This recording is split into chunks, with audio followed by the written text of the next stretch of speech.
성경 볼까요? 요엘서 2장. 저기 보니까 요한 신약 성경에서 이래 막 지금 헤매고 있는 분도 있고 한데 여기서 보면 딱 보이거든요. 예? 좋은 말 할 때 구약으로 가십시오. 그래서 호세아 뒤에를 보십시오. 예? 그럼 또 호세아는 어디 있지 이러죠, 그죠? 요엘서 앞에 있습니다. 찾으셨어요? 요엘서 2장. 오늘 중점적으로 다루어야 될 본문은 28절에서부터 32절인데 이걸 이해하기 위해서는 앞에서부터 조금 봐야 됩니다. 우리가 지난번에 요엘서 2장 12절에서부터 17절을 배경을 가지고 쭉 다루었죠, 그죠?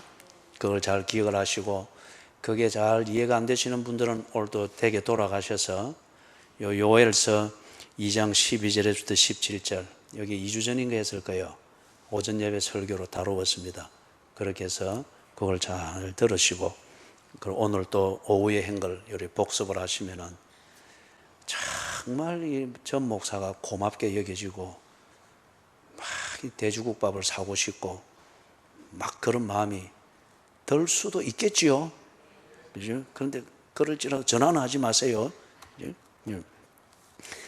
자, 거기 이제 우리 복습을 하면서 같이 진행을 합시다. 2장 12절에서부터 14절을 먼저 같이 한번 읽어볼까요?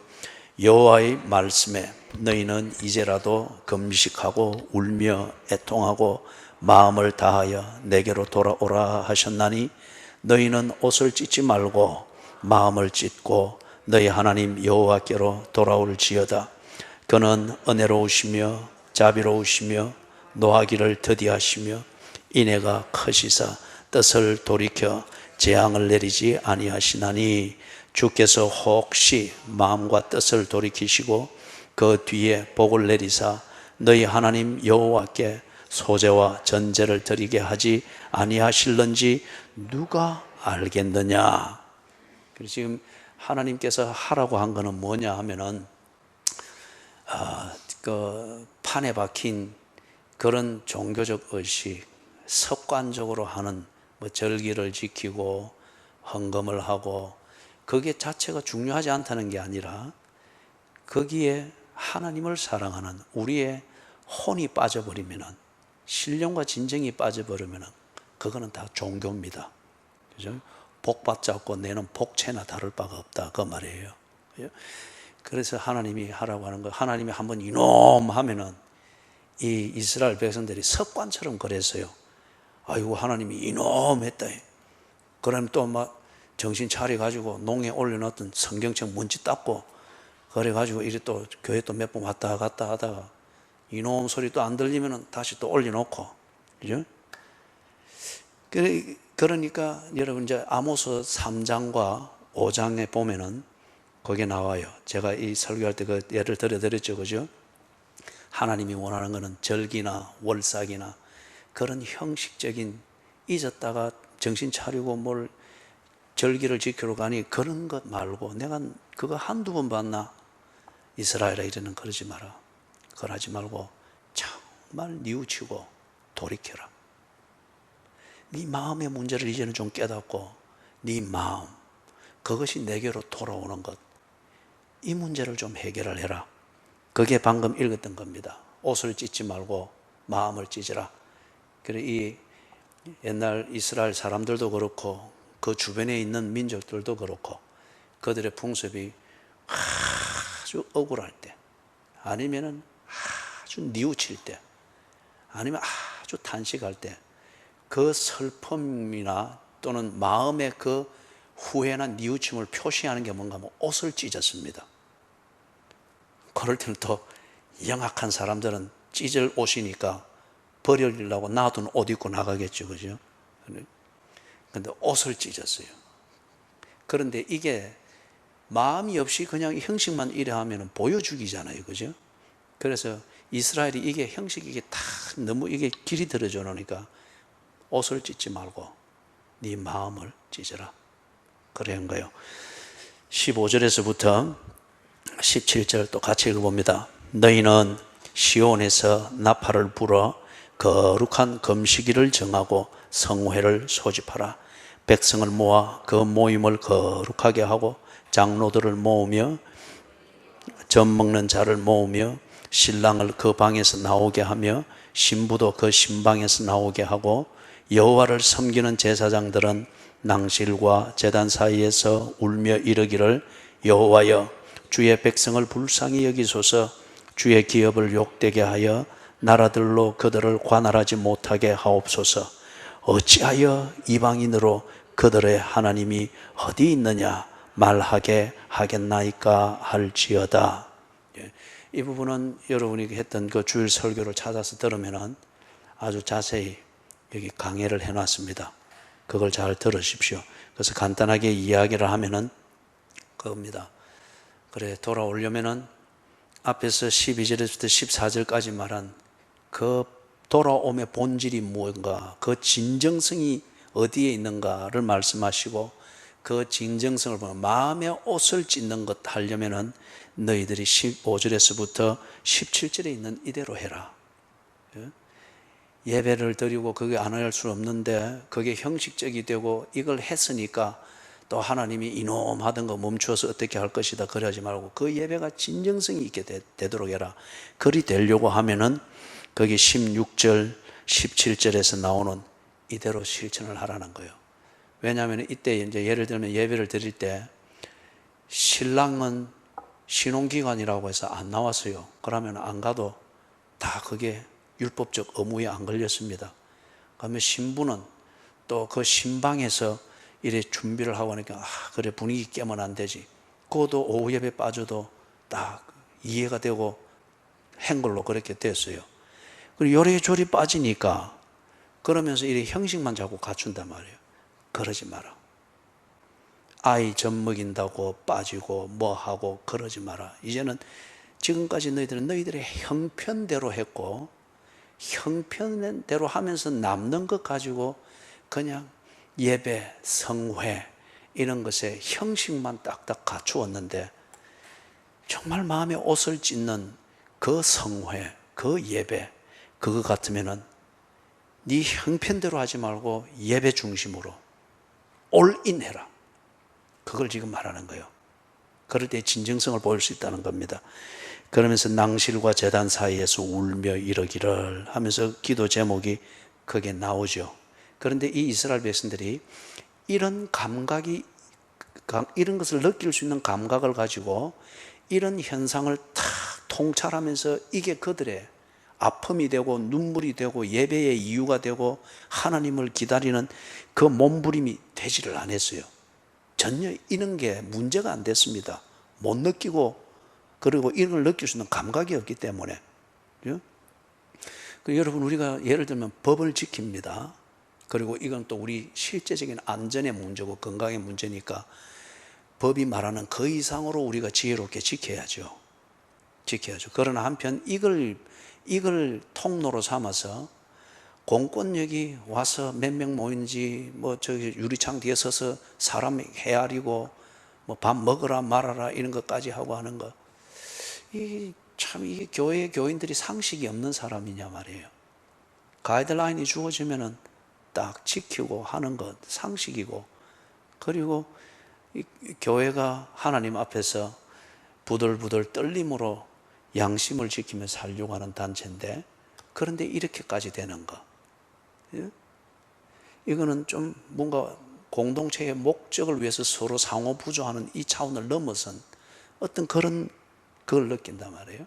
이럴 때에 정말 이런 감각이 있고 예배에 어떤 이물질이 끼이는 것, 이물질이 끼이고 방해가 된다. 우리가 하나님을 사랑하는 순수함이 농도 100%일 것 같으면 그런저런 인위적인 게 끼이고 거기다가 더욱더 다윗이 이야기했던 것처럼 이 할례 받지 못한 것이 감히 하나님을, 이 조그마한 10대 꼬맹이가 육척 거인인 골리앗을 보고 하나님을 조롱하는 그것 때문에 꼬맹이가 이 붕괴해가지고 그랬잖아요. 이 할례 받지 못한 것이 감히 여호와를 하면서 그죠? 그래서 한 방에 보내버렸잖아요. 근데 우리가 하나님을 사랑하는 그 농도 100%의 순수함이 있다면 이런 이물질이 끼고 하는 이런 게 보일 겁니다. 느껴질 겁니다. 다윗이 전쟁 상황이고 1대1의 이 결투 상황에서 죽느냐 사느냐의 상황이지만은 다윗의 하나님을 향한 감각이 워낙 민감하게 살아있으니 다른 걸로 붕괴한 것이 아니고 이 할례 받지 못한 것이 감히 하나님을 일이 됐단 말이에요. 그런데 이 시대의 이스라엘 사람들이 그 감각이 없었습니다. 그래서 결과적으로는 하나님의 존엄과 하나님의 그 거룩하심이 망령되이 일컬어지고 어떻게 되든 그거 다 뭐 재밌으면은 좋은 개그 소재고 그거 통해서 돈 벌 수 있으면은 그렇게 하는 것도 그게 다 그들의 감각이 됐단 말이에요. 그래서 하나님의 거룩하심 그리고 하나님을 온전히 예배하는 그 예배자들의 그 자유와 그 진정한 기쁨 이게 훼손되어지며 형식만 남아있는 이걸 두고 누구도 아파하는 사람이 없었어요. 그냥 의무감만 있었을 뿐이지. 그래서 시편 137편을 보면은 가로늦게 하나님의 그 임재와 이걸 알고 다 망하고 바벨론의 포로로 잡혀갔잖아요. 그리고 거기서 바벨론의 이 고고관들이 파티하고 주연을 베풀 때 자기들이 잡아온 포로들마다 그 나라에 그 음악을 듣게 하고 춤을 추게 하는 겁니다. 그 중에 이 사람들은 삼자의 입장에서 볼 때 유대인들이 드리는 예배나 음악은 그들의 한 문화고 또는 그런 관점에서 보이니까 그걸 즐기지 않는 거예요. 그러나 포로로 끌려와 있는 이 당사자들 유대인들에게는 뭐예요? 거룩한 하나님을 표현해서 부르던 노래고 그 음악이고 그 시다 말이에요. 그러니까 이걸 강요받아서 그리 하는 것을 두고 나중에 막 한쪽에서 울잖아요. 그리고 바벨론 어느 강가 거기 있는 버드나무에 수금을 걸고 울었도다. 그죠? 그런데 여기서 지금 보는 것처럼 17절에 있는 것처럼 이 사람들의 이 당시의 예배와 그 신앙생활에서 이 감각이 없었습니다. 그러나 하나님 보시기에 황폐할 대로 황폐해졌는데 형식만 있고 하나님을 향한 그 마음은 없단 말이에요. 근데 이걸 느끼는 사람이 없는 거예요. 그래서 너희들이 정말 마음을 찢을 것 같으면 이 현실을 보면서 네가 입술로라도 그리고 형식적으로라도 생색이라도 내기 위하여서 하나님 부르는 그 하나님이 어떻게 오해를 받고 있으며 그래서 어떻게 모욕을 당하고 있는가 느껴보라는 거예요. 그래서 네게 정말 그 진심이 있다면 그 느낌이 네게 어떤 아픔으로 오는지 정말 하나님 앞에서 그런 예배를 드려보라는 거예요. 그죠? 그래서 낭실과 제단 사이에서 울며 이러기를. 이것은 여러분이 그 설교를 참고를 하십시오. 그러면서 우리가 지금 뭐 하나님께로 돌아감 그리고 또는 좁게는 이 상황에서 예배를 드리는 자유가 이렇게 간섭을 받아야 되나 어떤 이런 면들 뭐 스스로 하는 면들이 우리가 많죠. 그런데 그 이상을 또 할 수가 있는 우리의 양식과 상식을 넘어서 간섭이라고 하는 것으로서 결국 간섭이 되면 우리의 예배나 신앙 공동체의 이 품이나 어떤 이런 게 그렇게 간섭을 받는단 말이에요. 예? 뭐 악의는 없겠지만 결과적으로는 그리 된단 말이에요. 이런 것을 두고 아파하는 교인들이 있고 한국 교회가 있고 그래서 이런저런 우후죽순으로 뭐 성명을 내기도 하고 어떤 행동을 보이기도 한데 그런데 우리가 해야 될 것은 그 액션 이전에 뭘 해야 되느냐? 지금 이 감각을 가지고 이 현실을 하나님의 영광이라고 하는 이 중심에서 볼 수 있는 통찰력이 있어야 됩니다. 그리고 빚어지는 현실을 느낄 수 있는 감각이 있어야 됩니다. 그리고 하나님 앞에서 그 느낌과 통찰력의 결론을 가지고 하나님과 대화를 해야 됩니다. 그죠? 이게 지금 회복의 첫 단추다 말이에요. 그 다음에 18절에서부터 이 기도를 들으시는 하나님이 회복을 보여줍니다. 18절에서부터 20절 같이 읽습니다. 그때에 여호와께서 자기의 땅을 극진히 사랑하시어 그의 백성을 불쌍히 여기실 것이라. 여호와께서 그들에게 응답하여 이르시기를 내가 너희에게 곡식과 새 포도주와 기름을 주리니 너희가 이로 말미암아 흡족하리라. 내가 다시는 너희가 나라들 가운데서 욕을 당하지 않게 할 것이며 내가 북쪽 군대를 너희에게서 멀리 떠나게 하여 메마르고 적막한 땅으로 쫓아내리니 그 앞의 부대는 동해로 그 뒤의 부대는 서해로 들어갈 것이라. 상한 냄새가 일어나고 악취가 오르리니 이는 큰 일을 행하였음이니라 하시리라. 아멘. 자, 여기 18절에서부터 20절 여기는 이제 보니까 하나님께서 앞에서 그들의 진정한 회개, 그리고 이 회개를 하나님 앞에 드리는 그 예배, 이걸 보고 마음을 찢는 그들을 보면서 회복을 시킵니다. 회복을 시키는데 18절에서부터 20절에 여기서는 상황이 반전이 됐죠. 사회 상황. 그들이 예배를 드릴 수가 없고 하나님이 모욕을 당하는 그 문화와 그 구조 속에서 그들이 감각이 없고 통찰력이 없으니까 그냥 그 구조 속에서 의무만 다하는 것으로 자기 위로를 삼았던 그런 상황이었는데 그 상황이 반전이 됩니다. 그래서 거기 예를 들면은 19절에서는 경제 상황이 회복이 되고 그 다음 19절 하반절에서는 또 보니까 평화가 이루어집니다. 그 다음 20절에서는 보니까 안전한 이 상황이 다 마련이 됩니다. 사랑하는 여러분, 경제가 어려워지고 그래서 민심이 흉흉해지고 그 다음에 전쟁의 위험이든지 어떤 이런 것으로 해서 평화가 깨지고 불안이 늘 가중이 되어지고 그 다음 안전하지 못할 때, 이럴 때에는 여러분 권력이 군림을 합니다. 그 다음에 이런 불안과 불경기와 그리고 평화가 깨어진 어떤 이러한 위협의 상황에 이르게 될 때는 사람들이 감각과 통찰력이 거기에만 몰입이 됩니다. 먹고 사는 문제, 병 안 걸리는 것, 이런 것에만 몰입이 되니까 평상시에 우리가 보고 그렇게 순수하게 다 집중했던 하나님의 영광, 지금 하나님이 이 가운데 영광을 받으시는가?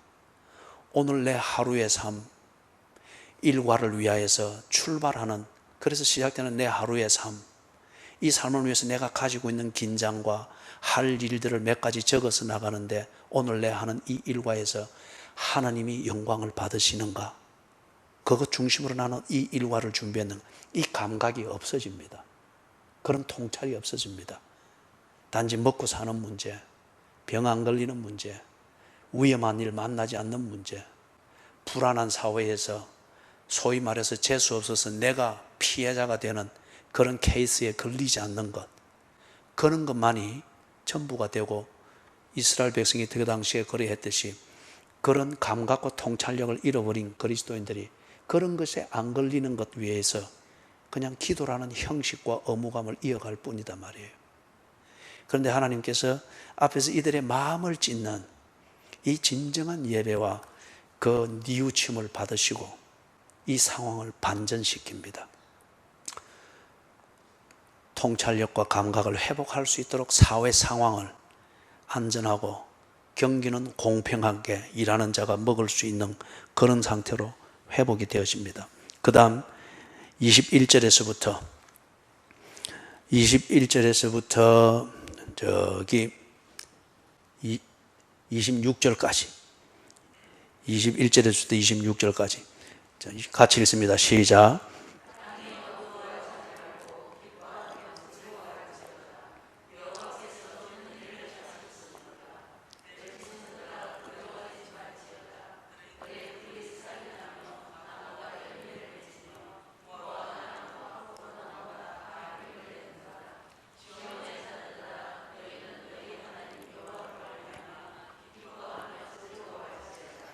그가 너희를 위하여 비를 내리시되 이른 비를 너희에게 적당하게 주시리니 이른 비와 늦은 비가 마당에는 밀이 가득하고 독에는 새 포도주와 기름이 넘치리로다. 내가 전에 너희에게 보낸 큰 군대 곧 메뚜기와 너치와 황충과 팥중이가 먹은 횟수대로 너희에게 갚아주리니 너희는 먹되 풍족히 먹고 너희에게 놀라운 일을 행하신 너희 하나님 여호와의 이름을 찬양할 것이라. 내 백성이 영원히 수치를 당하지 아니하리로다. 아멘. 거기까지. 자, 그래서 하나님께서 그들의 회개를 받으시고 응답을 하셔서 사회 상황 그리고 자연 상황 이것을 환경을 다 회복을 시켜 주었습니다. 그게 18절에서부터 20절의 내용이죠. 그런데 그 상황을 회복시켜 주신 것은 21절에서부터 26절에 나오는 이러한 내용을 만들어라라고 주는 환경입니다. 예? 그래서 21절에서부터 26절에 보면은 그게 보다 더 구체적으로 앞에 18절에서부터 20절에 말했던 그 회복된 상황을 보다 구체적으로 말씀을 하면서 그 상황이 될 때는 이런 일이, 이런 생활의 내용이 되어져야 된다. 다시 말해서 하나님이 원하시는 그 생활의 내용을 위하여서 그것에 집중할 수 있는 적절한 환경을 회복시켜 주셨다 하는 겁니다. 그런데 이전에는 그런 경제의 번영과 공평한 사회와 안정됨과 샬롬 이 안에서 그들이 뭔가 하면 노름하고 춤추러 다니고 아모스 4장에 나오는 것처럼 사치하는 것에 바쁘고 사치하기 위해서 더 일확천금을 버는 이렇게 되니까 정의가 불의가 되어지고 그런 삶을 사는데 쓰니까 한번 싹 없애버렸단 말이에요. 그러면 이제 마음을 찢고 이렇게 하니 다시 그 상황을 회복을 시켜주면서 가르쳐 주는 겁니다. 이제는 그리 살지 말고 이런 평화와 자유와 안전과 경기, 좋은 경기를 그런 목적을 위해서 사는 삶에 이용해 먹지 말고 이런 환경에는 이런 삶을 살아야 된다. 그걸 지금 가르쳐 주는 겁니다. 21절에서부터 26절에. 그래서 이제 예를 들면은 두 가지를 짚어보면 그거예요. 23절에 보면은, 자, 우리 23절은 저기 양산에서 오신 우리 저 120문도들이 같이 읽습니다. 시작.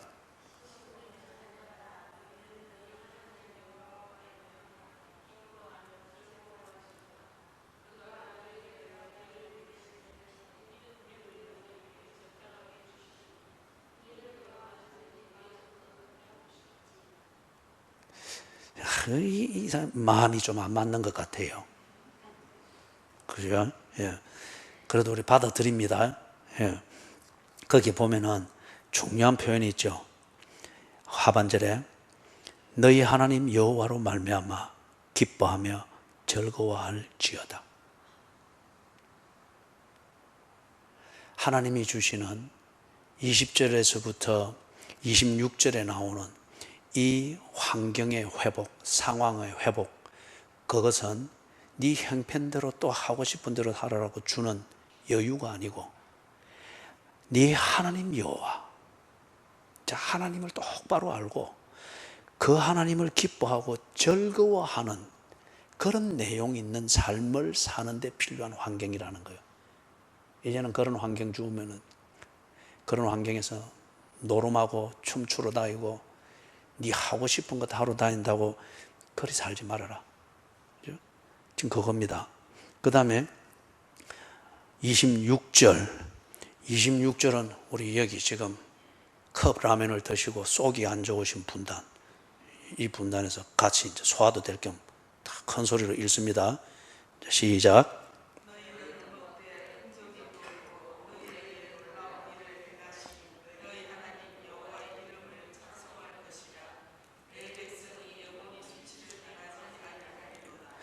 공교롭게 거기 딱 너희는 먹는 이야기가 딱 나오네. 그죠? 그 앞에 혹시 컵 라면을 먹되 이까지 끼었으면 이 진짜 예.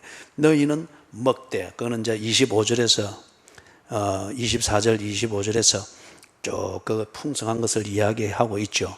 그런데 여러분, 저기 24절을 한번 올라가 보십시다. 24절, 거기 앞에 보면은 마당에는 밀이 가득하고 독에는 새 포도주와 기름이 넘치리로다 그래 놨는데, 이걸 또 탁 보고 무릎을 탁 치면서 아싸, 그래서 버리려고 내놨던 뱀술 다시 갖다 넣고 막걸리 뽑는다고 이렇게 해놨던 거 조금 정신 차려 이제 버려야 되겠다 싶어서 무릎 탁 치면서 성경에 뭐라 해놨네. 그거 아니요. 그리고 집에 이래 선물 받아가지고 위스키든지 좀 포도주 이런 거 지금 만들어 놓고 날마다 시험 가운데 사시는 분 있죠. 먹자니 집 사로서 채미 안 쓰고, 안 먹자니 너무 아깝고, 거기 딱 나와놓고 날마다 시험 가운데서 혼자 싸우고 있는 거예요. 그죠? 버리십시오. 버리십시오. 제가 한번 어느 의사 집에 이렇게 갔다가, 그렇게 해서 이분도 나름대로 교회에서 신실하게 생활을 하시는 분인데, 딱 보니까 딱 멋진 위스키, 그 다음에 와인, 이게 쫙 몇 병이 있는 거예요. 그런데 이제 이분이 자기 교제권이 그런 모양입니다. 그래서 사실 예수를 안 믿는 분들은 좋은 와인이나 위스키 이런 거는 참 좋은 선물이거든요. 폼도 나고 아주 그렇잖아요. 근데 이 와인도 이래 보니까 아주 오래된 것들 이런 거 화려한 병에 딱 이래. 그러면서 딱 이거 어쩐 일입니까? 이래서 선물 들어와서 이렇게 돼 있습니다. 이것이 좀 고민이 안 됩니까? 고민 많이 됩니다. 고민 많이 돼요. 그래서 제가 버리시지요. 그래서 고민하면서 견디면서 신앙 좋은 척 하지 말고 버리시지요. 그래 중간은 생략하고 결국은 나오면서 그 둘이 같이 싱크대에 따라 부었습니다. 부을 때 그분이 좋습니다 하고 웃었겠어요? 한숨. 다 버리고. 그죠? 여기 독에는 새 포도주 이게 가득하다. 독이라고 해서 우리나라에 있는 것처럼 장독 이거 아니니까 거기 술 담아 놓은 사람들 요 합류하지 말고 다 버리십시오. 버리고 그 다음에 뱀술 쟁겨 놓은 분들 뱀 나오기 전에 버리십시오. 그 다음에 인삼 담가고 더덕 해가지고 약으로 먹어야지. 말은 좋은데 그 시커먼 속을 다 알고 있습니다. 그러니까 또 아침에 반주 걸치고 와가지고 교회 와서 또 이상하게 엉뚱한 소리 하지 마. 좋은 말 할 때 버리십시오. 딱 버리고, 아이고 인삼은 아까운데 먹어야지요. 거기 알코올 얼마나 뿜고 있는데 다 버리십시오. 딱 버리고. 이 사람들은 이 포도주가 음료를 대신했습니다. 1년에 그 땅에는 비가 130mm가 오는 게 전부입니다. 우리는 하룻밤에도 쏟아지잖아요. 그죠? 130mm가 그 땅에 오는 비의 전부의 양입니다. 다른 수분의 충족은 지중해에서 새벽 이슬, 이 입자가 굵은 이 이슬이 싹 적시기 때문에 거기 과수 농사가 되는 거예요. 그렇기 때문에 거기 석회질이 많은 땅이다 보고, 그 다음에 물도 적으니까 이 사람들이 늘 마셔서 포도주를 마시는 거예요. 포도 과수는 아주 풍성하게 되니까. 그죠?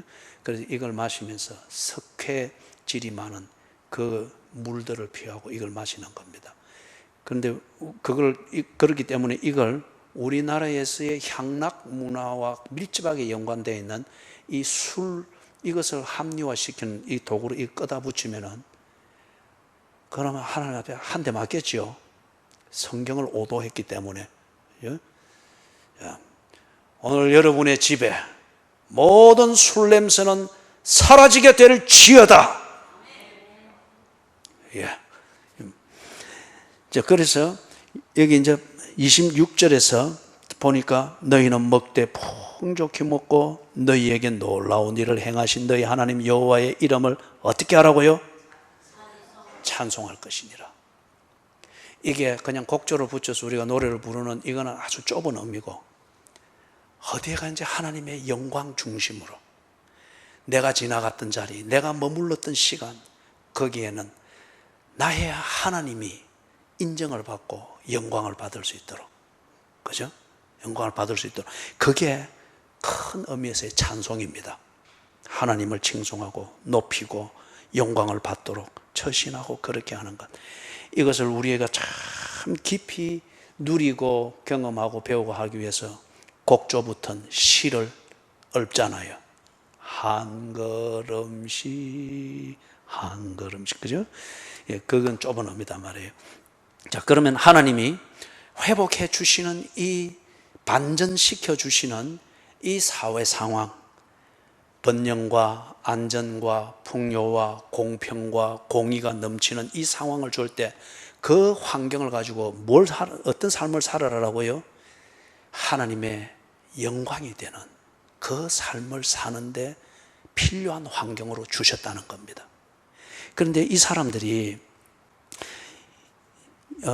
이것을 마지막 이 부분 정리하기 전에 우리 27절을 읽고 하십시다. 우리 27절은 이 분단에서 한번 일성을 하십니다. 표정이 좀 무서운 분들이 앉아 계신 분. 자, 읽습니다. 시작.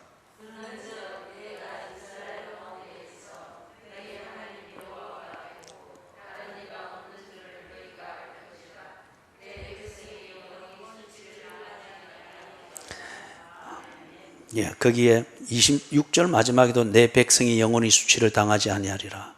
27절에도 내 백성이 영원히 수치를 당하지 아니하리라. 반복이 되어 있죠, 그죠? 반복이. 그렇기 때문에 27절에서 이게 이제 하나님이 약속을 딱 했지 않습니까? 약속을.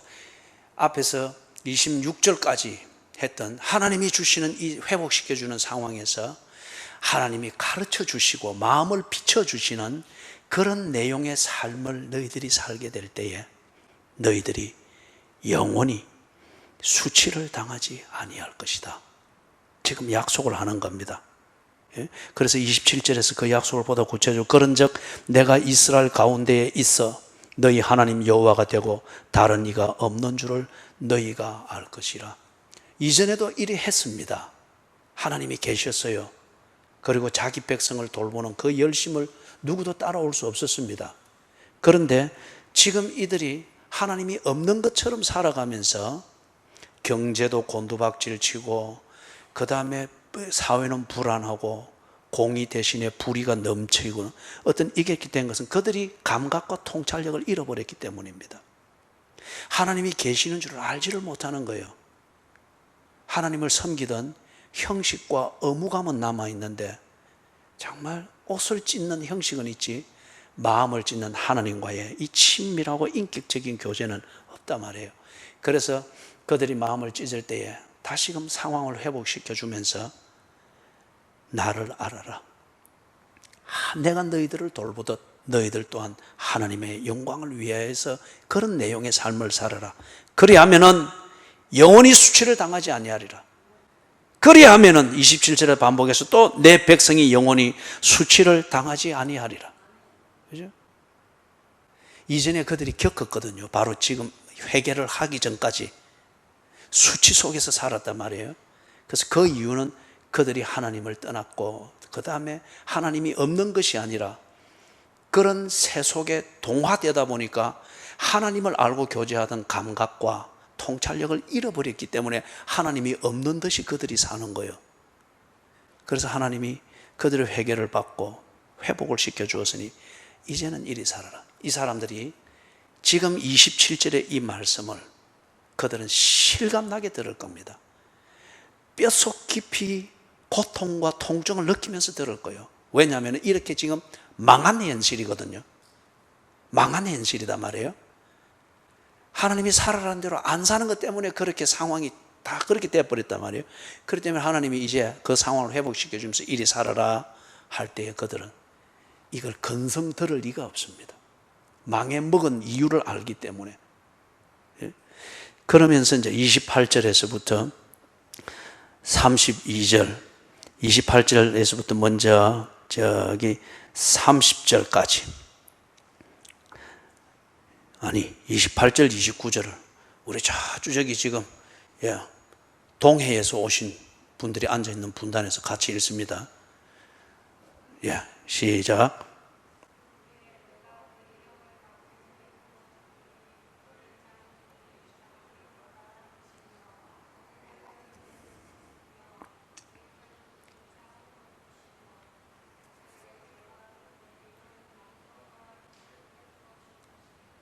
예, 동해는 멀기 때문에 소리가 아득합니다. 그렇게 이해를 하시면 돼요. 동해는 아주 멀어요. 예. 자, 그게 이제 여러분 잘 아시는 말씀이죠. 볼 때에 제가 수요일 날도 강조를 하고 하지만은 성경을 읽고 혼자 딱 공부할 때에 문법적 읽기, 이걸 기본적으로 먼저 하라 그랬죠. 그 다음 문맥적 읽기. 문법적 읽기를 할 때 예를 들면은 거기 나오는 대명사의 주인공이 누군지를 딱 찾는 것 중요하고 또 재밌어요. 그래 하면 그 다음에 거기 나오는 부사, 특히 접속사가 딱 나올 때는 그거는 이유를 말하든지 결과를 말하든지 이걸 연결시키는 거잖아요. 그죠? 그럴 때에 그런 것을 딱 이렇게 찾아보면서 연결해서 이래 하면은 자연적으로 문맥 읽기도 되고 아주 재밌어요. 그러면 여러분들이 뭐 이만희 찾아가고 그나마 그 수준이 안 되고 게임이 안 되기 때문에 아무리 오래 해도 안 가게 될 거예요. 이렇게 딱 성경을 이렇게 읽으면. 자, 거기 보면 이제 봅니다. 28절에 시제를 나타내기도 하면서 접속사 역할을 하고 있는 단어가 뭐가 있죠? 아이고, 이걸 어떻게 찾았어요? 이 어려운 문제를, 아이고, 그 후에, 그러면 이 그 후에 하면은 이 앞에 어떤 일이 있었는지 아시겠죠? 이 앞에 어떤 일이 있었는가는 지금까지 제가 쭉 설명을 했어요. 하나님이 회복시켜 주었고, 회복된 그 상황에 맞는 삶이 무언가를 가르쳐 주었습니다. 그 후에, 그 후에, 이제 그게 다 됐을 때 하나님이 뭘 하신답니까? 그렇죠. 영을 부어주신다. 그런데 이 영이 무슨 영입니까? 예, 이제 그거는 여러분이 지어낸 겁니다. 여기에 성령이 없죠? 무슨 영입니까? 그렇죠. 그럼 그 내라고 하는 대명사의 주인공은 누굽니까? 여호와 하나님. 아유, 여러분, 이 어려운 문제를 어떻게들 아무 신경도 안 쓰고 뭐 컵을 하면 덧시듯이 그렇게 맞춰버리네. 자, 그래서 내 영을 만민에게 부어준다. 그런데 하나님의 영을 부어주니까 이 영을 부어주는 게 뭘 하는가 보니까 앞에서 말했던 것, 너희들이 이리 살아야 된다, 이리 살아야 된다. 이 이스라엘이 하나님이 가르쳐 주신 그 삶을 그 상황에 맞추어서 딱 살 수 있는 지혜, 능력, 실천, 이게 나옵니다. 그죠? 그러면은 이 일을 하는 걸 우리가 신약을 통해서 딱 배웠죠. 그리스도인, 즉 하나님의 사람들로 하여금 하나님이 말씀하는 대로 깨닫고 깨달은 대로 실천하고 그렇게 살아낼 수 있는 능력을 구비하게 하시는, 그게 누구였죠? 그때는 성령이라 말을 해야죠. 그죠? 성령.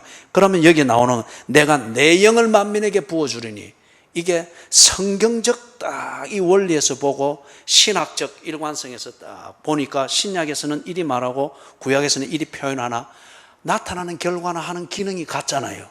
그러면은 내가 내 영을 너희에게 부어주리니, 이건 다른 표현으로 말하면은 내가 성령을 너희에게 부어주리니, 이래 해도 성경적으로 일관되고 신학적으로 딱 일관된 것이죠.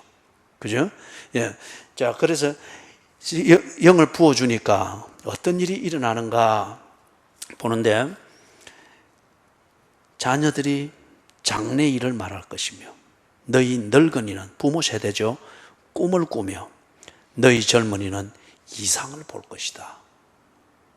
그리고 꿈은 말 그대로 꾸는 우리 dreaming, 예?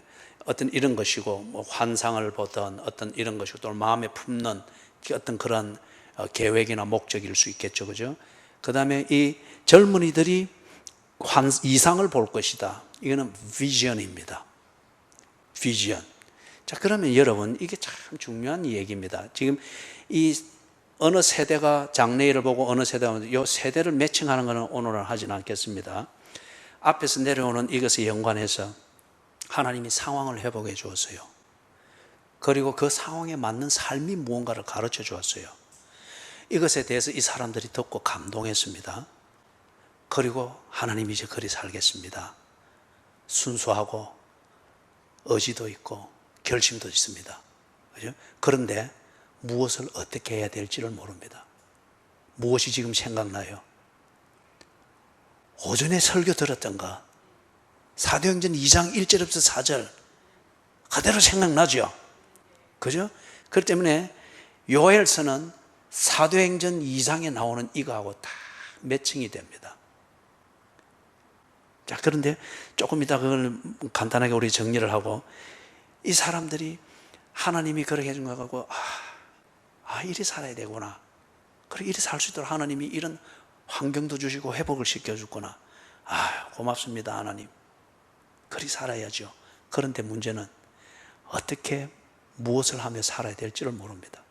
다시 말해서 장래에 하나님께 영광이 되기 위한, 장래를 위하여서 오늘 내가 뭘 해야 되는지, 하나님께 영광이 되기 위해서 내가 어떤 포부를 품으며 어떤 목적의식을 가져야 되는지, 하나님의 영광을 위해서 오늘 내가 이렇게 살 때에 이것이 정말 결실이 될까 안 될까, 비전이 없습니다. 여러분, 이 비전, 내가 지금 하고 있는 이것이 5년 뒤, 10년 뒤, 아니면 내일, 아니면 내 가족을 위하여서 어떤 열매가 맺어질 것인지, 이것을 비전을 가지는, 이게 오늘 내가 하는 이 현실의 하루 일과에 대하여서 집중하고 소신을 가지게 만드는 겁니다.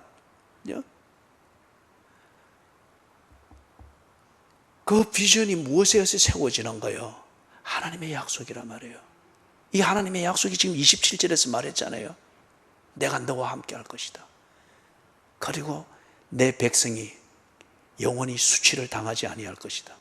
그렇기 때문에 가르쳐준 대로 할 때에, 지금 내가 오늘 사는 것은 일거리를 어디 찾나, 그 다음에 이 코로나 바이러스, 이거 내가 안 넘어져야 이 가족을 돌보고 하는데 내 발끝밖에 안 보이지만은, 그러나 하나님의 말씀대로 또 주신 그 약속에 근거한 내 순수한 마음, 하나님을 위하여 살고자 하는 이 순수한 마음, 큰 지식 없고 홍해를 건널 만한 능력이 없고 그걸 시도할 만한 의지나 용기는 없지만은 하루를 살고자 하는 이 의지와 필요와 그 정도의 담력은 있어서, 그러나 하나님이 내게 주신 말씀대로 그리스도인의 품위를 해치지 아니하면서 오늘 이 하루 일과를, 오늘 하루 직장 생활을, 오늘 하루 내 자식 가르치는 것, 오늘 집안 청소하면서 가족들이 이 상황에서 위생적으로 먹을 수 있도록 하루 종일 나무를 따두면서 준비하는, 이것은 해낼 수 있단 말이에요. 그죠? 그럴 때에 때로 막연합니다. 아이고, 이래 살아서 참 따분하구만, 이게 무슨 큰 의미가 있겠나. 그럴 때에 한편에서 탁, 그죠? 하나님이 말씀하셨지. 하나님이 회복시켜 주신 상황에서 하나님이 가르쳐 주신 그 삶을 살아가는 그 최선이 있을 때에 내 백성이 영원히 수치를 당하지 아니하리라. 이게 또 성경 다른 곳에서는 하나님이 또 말씀할 때 천대에 이르도록 복을 받게 하리라. 또 시편에서 그 비참한 가운데 있는 이스라엘 백성들에게, 소망이 없는 포로 생활을 하고 있는 이스라엘 백성들이 말할 때에, 여호와께서 집을 짓지 아니하시면 집 짓는 자의 수고가 헛되고 성을 지키지 아니하시면 파수꾼의 수고가 허사로다. 그러면서 그 뒤에 보니 그 전통에 화살이 가득한 자는 어려울 때에 수치를 당하지 않아. 이 그림 같은 약속들이 있단 말이에요. 그래, 포로 생활도 하루하루의 일과가 쌓였고, 출애굽하여 약속의 땅에 들어가기까지도 광야를 지나는 하루하루의 고단한 일과가 쌓였고, 그 속에서 그들이 끝은 안 보였으나, 눈에 보이는 건 없으나 하나님의 약속과 인도하심이라는 이건 믿고 하루하루를 그렇게 살아간 끝에 약속의 땅에 들어갔고 포로는 돌아왔고 그리고 하나님의 약속을 회복이 되었지. 그렇다면 내가 주신 이 말씀대로 오늘 이 하루 내 발끝밖에 안 보이지만 이 하루를 하나님의 영광을 위하여서 살 때에 하나님이 약속하신 대로 천대에 이르도록 복이 이르는 이 통로가 지금 마련되고 있으며, 그리고 3년 뒤 5년 뒤 이 하나님의 말씀대로 살아가는, 내가 지은 밥을 먹고 내가 가르치는 잔소리를 듣고 내가 준비한 이 가정의 분위기에서 하루하루 자란 내 자식들이 하나님 보시기에 좋은 장래를 맞이하게 될 거지. 비전입니다. 이 비전이 있을 때에 사람은 현실에 흔들리지 않고 세운 뜻대로 살아가는 거예요. 우리가 사는 현실은 한 걸음 한 걸음입니다. 그러나 이 한 걸음 한 걸음이 헛되고 사소한 것이 아니라 이 사소할 수밖에 없는 한 걸음 한 걸음이 하나님이 약속한 큰 그림 안에서 인생을 만들고 목적을 성취하고 뜻을 이루고 천대에 이르도록 하나님을 섬기며 사는 통로를 만드는 거예요. 이게 비전입니다. 이 비전을 품고 있을 때, 자, 그래서 장래의 일을 말하며 꿈을 꾸고 비전을 볼, 이상을 볼 것이다. 이걸 우리 표현으로 말하면 알기 쉽게 하나님 중심, 성경 중심, 교회 중심의 가치관입니다. 하나님 중심으로 딱 오늘 하루 일과를 보면 어떻게 살아야 할지 보입니다. 성경 중심으로 이 혼란스러운 전염병과 정치권과 여러 복잡한 그것에 혼란스럽게 만드는 이 상황에서도 성경적 가치관을 가지고 딱 서면은 내 살아야 할 길이 보이고 내 해야 될 분량만큼의 일이 보입니다. 통찰력입니다. 교회 중심의 가치관으로 딱 서면은 이것저것 잘 모를 때에 우리가 내비게이션을 따라서 가면은 딱 목적지가 나오듯이 교회 중심의 가치관을 가지고 시간과 삶의 무게 중심을 잡는 관리가 될 때, 그죠? 삶은 혼란스러워도 그 사람은 혼란스러운 파도에 떠내려가지 않습니다. 이게 장래일을 보고 꿈을 꿀 것이며 이상을 볼 것이다. 우리 표현을 말하면 하나님 중심, 성경 중심, 교회 중심의 가치관을 가지고 판단하면은 하나님을 영화롭게 하는 일이 무언가를 아는 통찰력과 감각을 결코 잊어버리지 않는다는 거예요. 이럴 때는 아멘 하는 거예요. 아멘도 시켜야 하고 이래가 되겠어? 자, 그 다음에 30절, 31절. 우리 저기 컵 라면 분단 같이 읽습니다. 시작.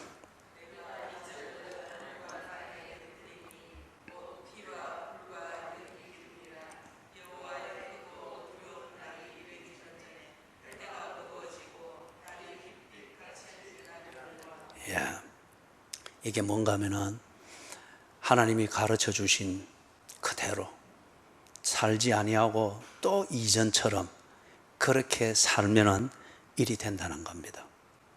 한번 망해 먹었잖아요, 그죠? 그런데 또 회복시켜줘서 이래 했는데 또 그럴 때는 이번에 망할 때는 정말 크게 망한다는 거예요.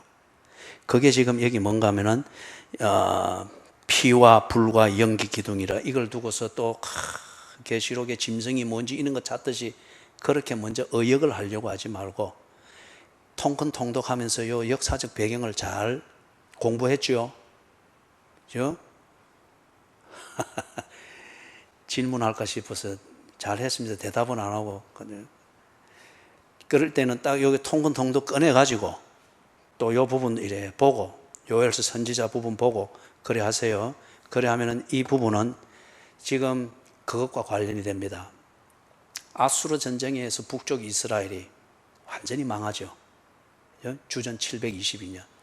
그리고 약 50년 뒤에 주전 586년, 587년 이때 남쪽 유다가 신흥 바벨론에 의해서 완전히 망하죠.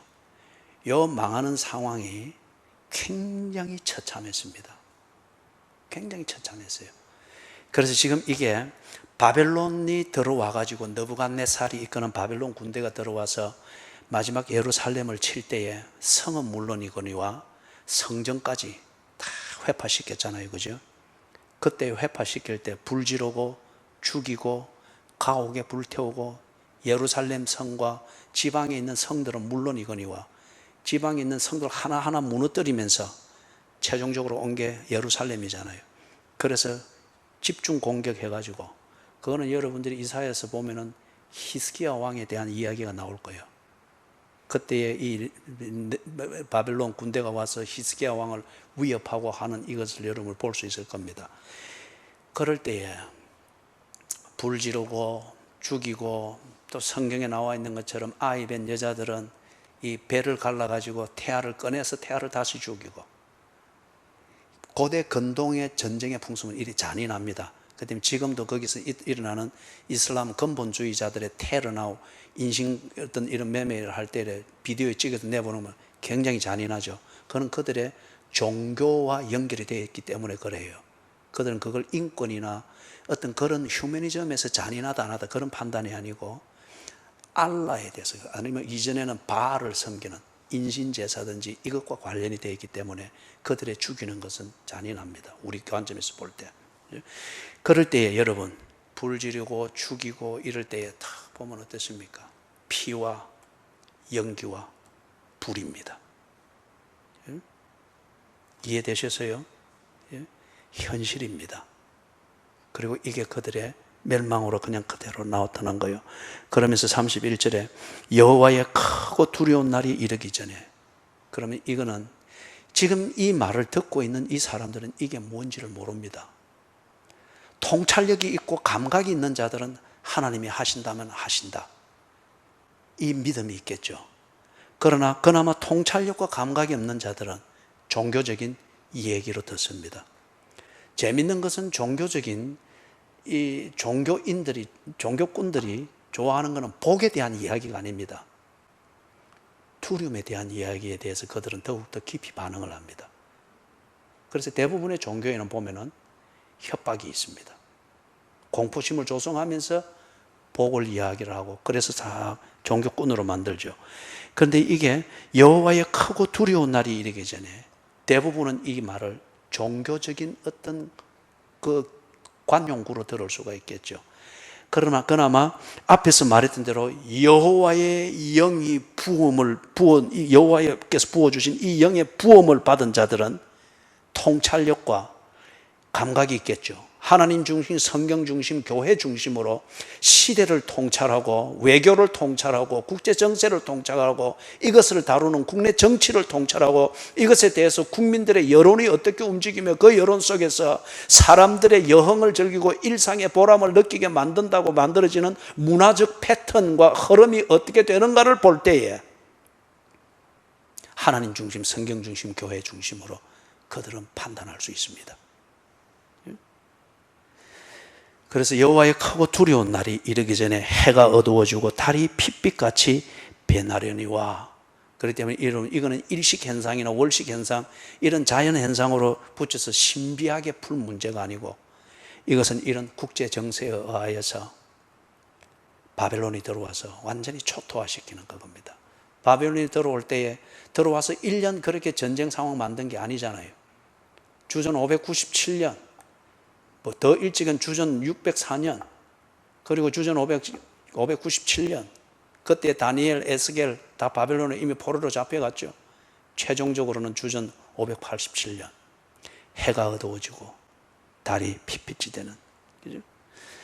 자, 마지막 절을 읽고 정리를 하십시다.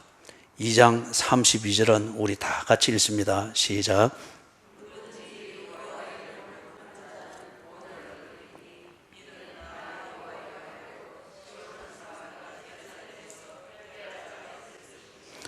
남은 자 중에 나 여호와의 부름을 받을 자가 있을 것임이니라.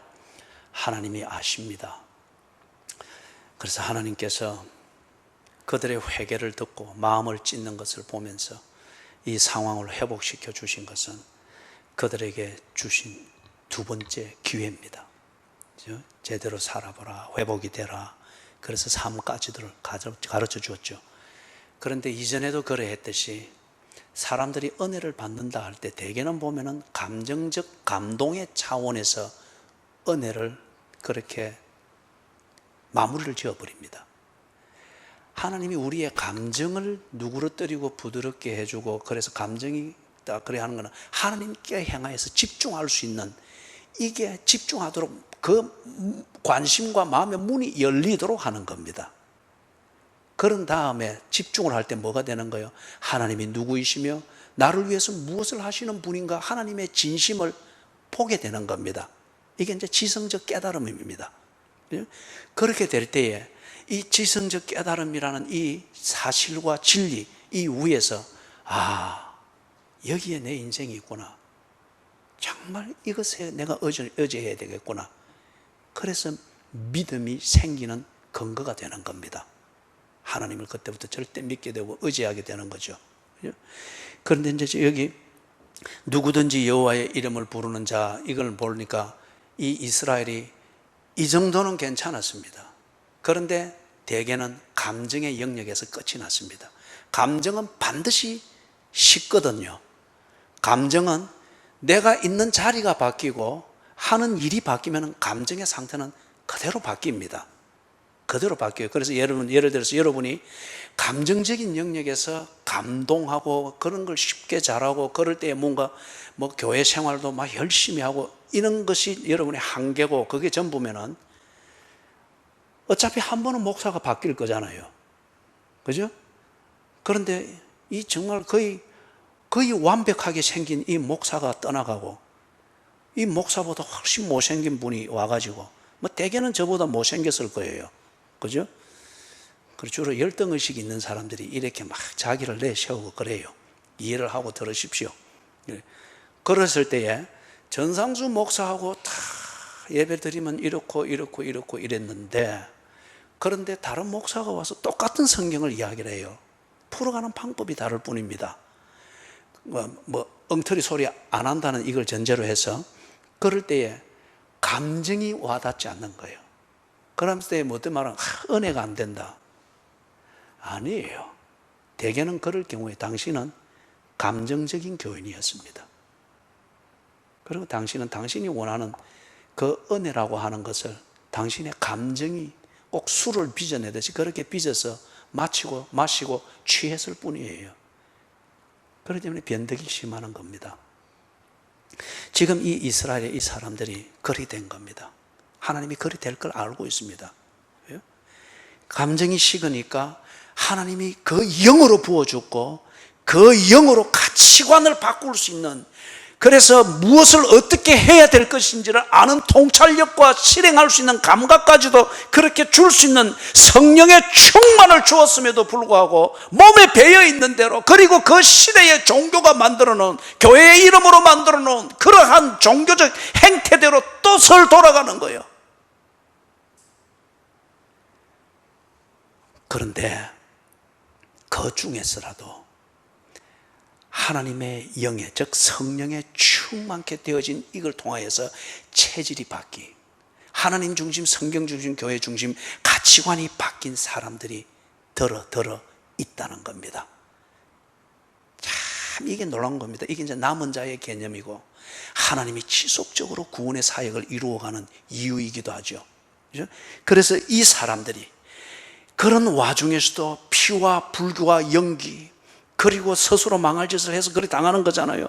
햇빛이 어두워지고 달빛이 핏빛으로 변하는 이런 더 이상 가망이 안 보이는 이 전쟁의 상황, 절박한 상황이 이때에도 그동안 하나님의 은혜로 성령에 충만하여서 통찰력과 감각을 잃지 아니하고, 하박국 선지자가 말한 대로 오직 의인은 믿음으로 말미암아 살리라.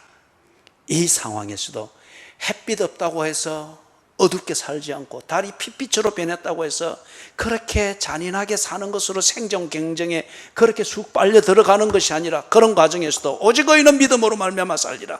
하나님 중심은 무엇이며 성경 중심으로 처신은 무엇이며, 달이 핏빛이 될지라도 해와 같은 하나님의 얼굴을 바라보는 그걸 위해서 교회 중심의 삶은 내게 어떤 의미가 있으며, 이걸 지키기 위해서 내가 이 핏빛 같은 세상에서도 오늘 우선순위를 어떻게 정해야 될 것인가 고민할 줄 아는 거예요.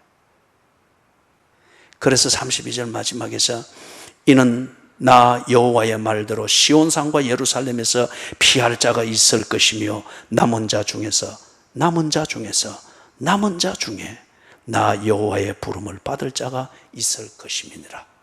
이 남은 자는 여호와께서 부어주신 그 영으로 충만해지고 더 이상 감정과 한편 지성의 논리의 틀 안에서만 움직이는 이것을 깨부수고 내게 충만하게 임한 성령의, 즉 하나님 중심, 성경 중심, 교회 중심이라는 이 새롭게 된 가치관으로 그렇게 살아나는 자, 그가 남은 자입니다. 피와 불과 연기를 보고 피처럼 살려고 하고 연기처럼 살려고 하고 그렇게 허둥지둥 되는 것이 아니라, 그럴지라도, 그리 아니하실지라도, 하박국 선지자가 말한 것처럼 그리 아니하실지라도 오직 의인은 믿음으로 말미암아 살리라. 하나님이 주신 그 은혜와 그 은혜로 깨달은 바대로 다 전신하며 사는 거죠.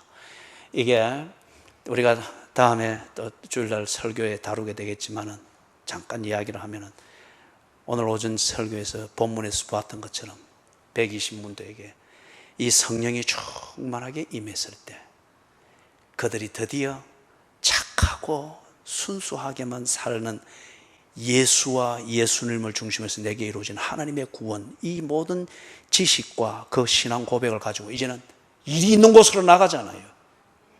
나가서 선포하잖아요. 그 말은 일상의 삶을 하나님 중심, 성경 중심, 교회 중심으로 살잖아요. 밥을 짓는 것이 교회의 일이고, 옷을 다리는 것이 하나님의 영광을 위한 일이고, 건강관리를 하는 것이 하나님의 영광을 위한 일이고, 그리고 뭔가 결과가 있어서 적어도 내 자식들이 빌어서 빌어온 양식으로 먹지 않게 하고, 적지만은 떳떳하게 부모가 흘린 땀의 결실로서 먹게 하고, 이게 하나님의 일이고 하나님이 내게 가르치신 일이라 하는 것을 아는 그 삶으로 그들이 돌아갔잖아요. 그리고 그렇게 사는 것이 하나님의 뜻이라는 것을 선포했잖아요. 사람들이 알아들을 수 있도록 말을 하며 선포했잖아요. 그게 성령 충만이었습니다. 그들의 그 말을 듣고 그 삶을 들었을 때 예루살렘에 변화가 일어납니다. 그들을 보고 그들을 들은 사람들이 뭐라 합니까? 베드로의 설교 끝을 보시면은, 2장 마지막 부분을 보면은, 형제여 우리가 어찌할꼬? 그때 베드로가 하는 말이 회개해라. 회개에 합당한 열매를 맺으라. 그죠? 성령이 임하듯 여호와께서 그 영으로 우리에게 부어주실 때에 그 영, 즉 성령의 말하게 하심을 따라 내 가치관을 바꾸면서 통찰력과 감각을 일깨우면서 그렇게 살아갈 때 그는 하나님 마음에 드는 삶으로 변화가 됩니다. 그리고 하나님께서 상황을 변화시켜 주는 정도만 아니라 가르쳐 주신 삶대로 천대에 이르도록 복을 얻는, 피와 연기와 불기둥이 넘쳐나는 세월이 올지라도 하나님 눈에 든 사람, 그리고 그 속에서도 그리스도인으로서 살아야 될 과제가 있고 살아내는 길이 있고 무엇을 해야 되는가 과제가 딱 내용이 있는 그 삶으로 살더라 이거예요. 그죠? 그게 여기서 약속한 게 그대로 성취되어 이루어진 게 오늘 우리 오전에 보았던 사도행전 2장의 성령 강림 그 장입니다. 부디 하나님께 첫째 마음을 찢는 회개에 이르시기를 주님의 이름으로 축원합니다.